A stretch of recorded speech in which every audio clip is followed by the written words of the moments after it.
If GM shuts down the server that programs your truck's body control module tomorrow, that $70,000 Silverado sitting in your driveway becomes a 4,000-pound paperweight. And that is not some conspiracy theory. GM has already retired 2 diagnostic systems in the last 10 years. Every module in your truck needs their software to function, and the second they stop hosting it, your truck is done. You cannot fix it. You cannot sell it. You cannot even get it to start without calling a company that might not pick up the phone. Meanwhile, there are 3 Chevy trucks sitting in garages across the country that will start with a quarter turn of a key and run until the gas tank is empty. Number 1. The 1973 to 1987 Chevy pickup, better known as the square body. This is ground zero. The truck that existed before computers were even a thing. If you buy a 1973 through 1987 model, there is not a single electronic control module anywhere on that truck. Your ignition is a distributor. Your fuel delivery is a Rochester Quadrajet carburetor. Your transmission is a Turbo Hydromatic 350 or a Turbo Hydromatic 400 with a vacuum modulator and a governor. There are 0 solenoids and 0 wiring harnesses running to a brain box under the dash. And here is what matters. Nobody can tell you that you are not allowed to fix it. I rebuilt a TH350 on my garage floor with a $60 kit, a snap ring plier set, and a YouTube video. That transmission has been shifting fine for 4 years. Now try doing a transmission job on a 2022 Silverado. You pull the pan and the transmission control module is baked right into the valve body. You cannot even replace it without GM software marrying it to the engine computer. So what used to be a weekend job in your garage is now a $1,500 trip to the dealer. All because GM decided you are not allowed to do it yourself anymore. And the kicker is that their new 8-speed and 10-speed automatics are shuddering and jerking their way through warranty claims by the thousands. Customers are reporting brand new trucks vibrating at highway speed with under 10,000 miles on them. GM's fix is a fluid flush that costs $600 and sometimes does not even work. So they built a transmission you cannot fix yourself, and it also does not work. That is what makes the square body different. You own every bolt on it, and nobody is standing between you and the repair.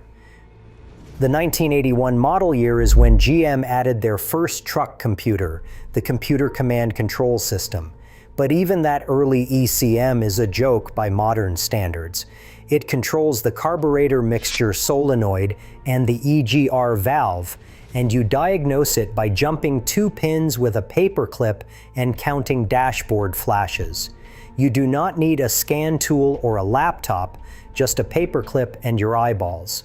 Meanwhile, GM is charging shops $40 per VIN just to access their programming system on newer trucks. $40 for the privilege of typing in a serial number, and that is on top of the $1,500 scan tool you already need to buy. They have turned basic repair into a subscription service. Compare that to what is happening on the new trucks right now.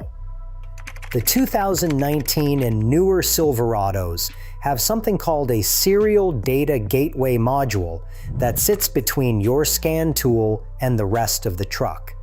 It is basically a digital lock on your own vehicle. Even aftermarket scan tools that cost $500 cannot get past it for certain functions. You need GM's blessing. You need their hardware. You need their software. And you need to keep paying for it. On a square body, you need a 10mm socket and a bad attitude. I know what some of you are thinking. Alex, a square body Chevy is not exactly cheap anymore. And you are right, a 1983 C10 sold at Mecum for $228,000. Clean short bed 4x4 trucks are pulling $30,000 to $40,000 at auction now. That is crazy money for a work truck your grandpa bought for $8,000 new. But ask yourself why those prices are climbing. It is not just nostalgia. People are paying a premium to own something GM cannot remotely disable, cannot software lock, and cannot force back to the dealership. Meanwhile, a guy with a 2024 Silverado that costs $70,000 is watching his diesel exhaust fluid system throw a warning and throttle his truck down to 55 miles per hour on the highway because a sensor decided the diesel exhaust fluid was not the right quality. He cannot override it. He cannot clear it. He has to limp to a dealer or get towed. That is what $70,000 gets you in 2024. I think the square body market has gone too far for what the trucks are. People are paying collector car money for trucks that were built to haul hay. If you want a square body to actually drive and wrench on, you are better off finding a rough but running long bed with the 350 small block and putting $5,000 into it over a year. The guys paying $40,000 for a short bed, Scottsdale are not fixing trucks. They are buying furniture. But the reason the square body is on this list is not the auction prices. It is the parts availability. LMC Truck alone carries something like 30,000 part numbers for this generation. You can rebuild one of these trucks from the frame up using a catalog and a credit card. Cab corners, fenders, floor pans, weather stripping, every seal and gasket. The Chevy small block 350 is the most parts supported engine ever made, and nothing else comes close. You will be able to buy pistons and rings for that motor long after GM stops making the Silverado entirely. And you will never need to call a dealer, buy a subscription, or ask anyone's permission to install any of it. But here is where I lose some of you because my number 2 pick is a truck I think beats the square body for daily use, and the price tag is still half of what the square body crowd is paying. Number 2, the 1988 to 1998 Chevy pickup, the truck the internet calls OBS. If the square body is the no computer truck, the OBS is the just enough computer truck. I personally think this is the sweet spot of the entire Chevy truck lineup. This truck has fuel injection, air conditioning, power windows, and it does all of it without a single touchscreen. There is no 12-inch tablet glued to the dashboard trying to control your climate, your radio, your heated seats, and your entire life. You want to change the temperature in an OBS. You reach over and turn a knob. You want to change the temperature in a 2024 Silverado. You tap a screen, wait for it to load, hope it does not freeze, and then tap a tiny little icon that looks like every other tiny little icon. And when that screen dies, and it will die, the dealer wants $2,000 to replace it. On the OBS, you replace a $5 light bulb behind the climate panel and move on with your life. The engine that makes this generation special is the throttle body injection 5.7-liter 350. Throttle body injection, 2 injectors sitting on top of the intake manifold, a fuel system running at 11 to 12 pounds per square inch, and 1 engine control module that GM used in everything from the 4.3-liter V6 to the 454 big block. The diagnostic port still reads codes with a paperclip.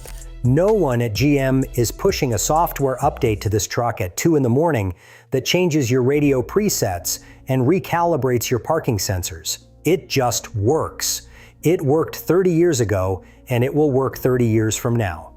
I have personally seen throttle body injection 350 trucks roll past 300,000 miles with nothing but oil changes, a fuel pump, and a cap and rotor.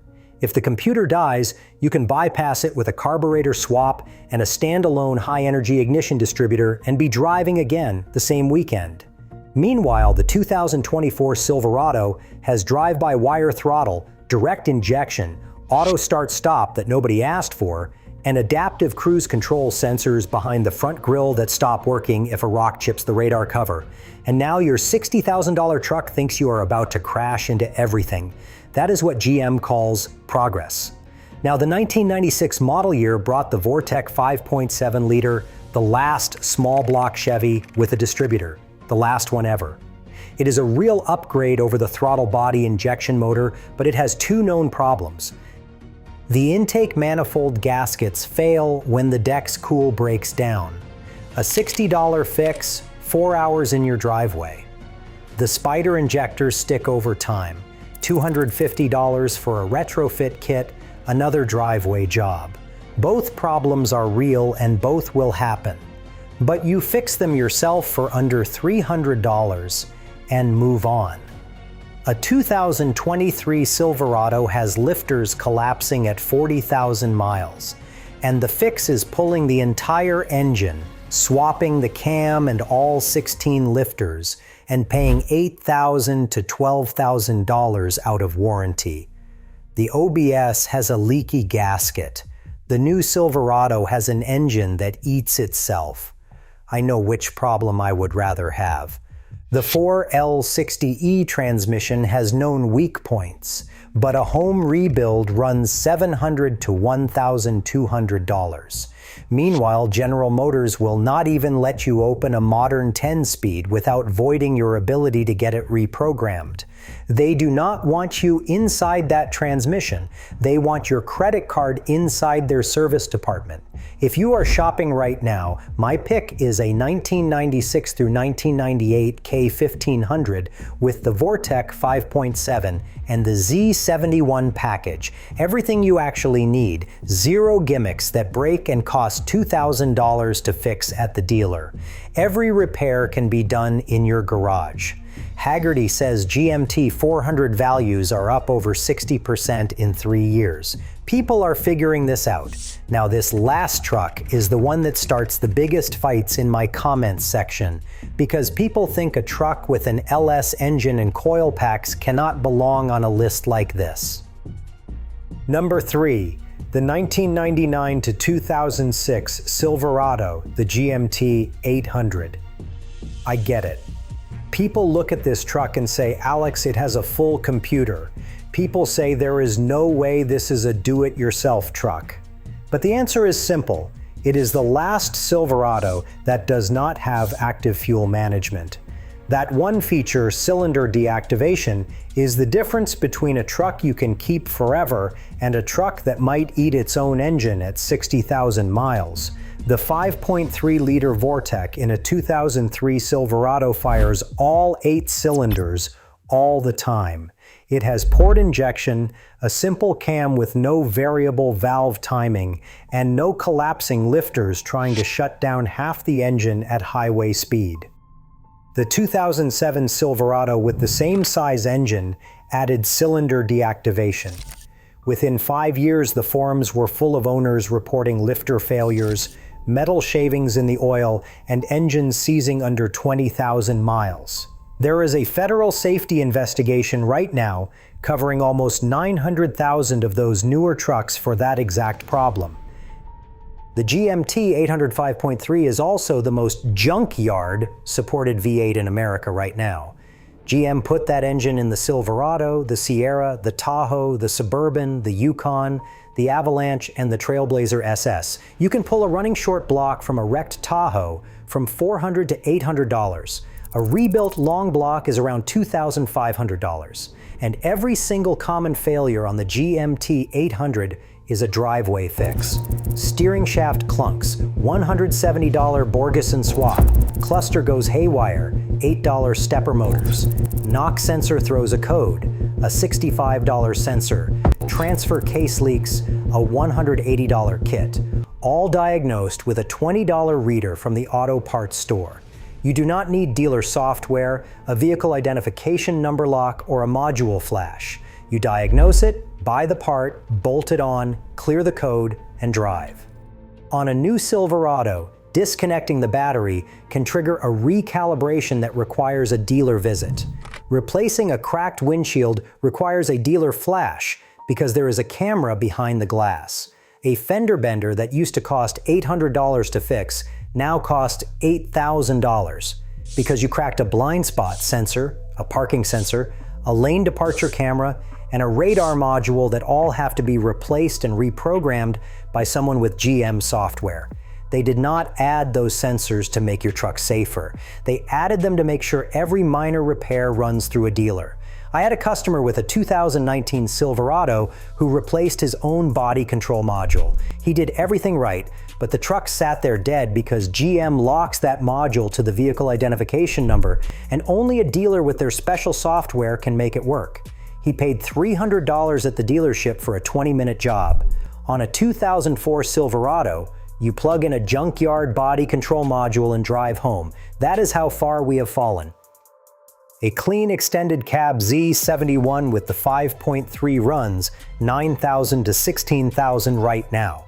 That is the best value in the used Chevy truck market, and I do not think it is close. The hard line falls on the 2007 model year.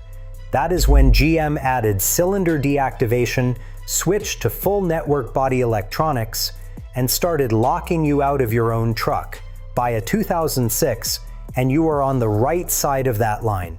By a 2007, and you are paying for the privilege of asking GM to fix the problems they created. Now here is what I want you to take away from all three of these trucks. The right to repair fight is not just a legal debate happening in Massachusetts and Maine.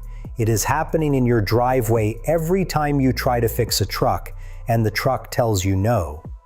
GM's head of security went in front of Congress and said there was no safe way to let outside shops get into the truck's data. Meanwhile, John Deere just settled a $99 million lawsuit for doing the same thing to farmers, and the Federal Trade Commission is suing them for blocking people from fixing their own equipment. The square body, the OBS, and the pre-2007 Silverado are the last three Chevy trucks you can keep running without GM's permission. That is worth thinking about the next time someone tells you a $70,000 Silverado is a better deal than a 15-year-old one with the 5.3. And if you drive any Chevy built in the last 20 years, I put together a video on 10 factory features that are secretly killing your gas mileage. One of them is burning extra fuel every time you start the engine, and you probably do not even know it is turned on. That one is up next.